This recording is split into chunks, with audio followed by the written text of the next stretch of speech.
மூணு கடல் கூடுற குமரி கண்டத்துல இந்த ஏஜி ராவண ஆட்சி நடக்குதுன்னு எல்லா பயலுக்கும் தெரியும்ல.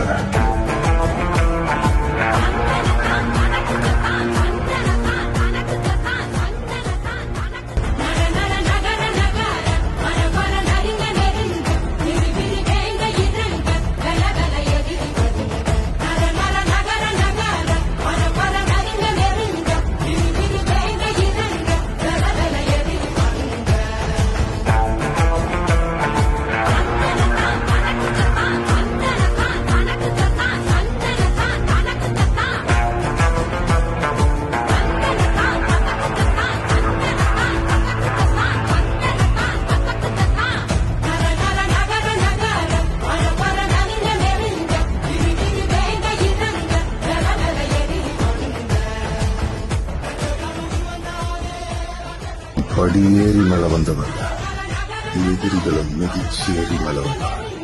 என்னால எத்தனை பேர் செத்தானும் தெரியாது, எத்தனை பேர் வாழ்ந்தாலும் தெரியாது.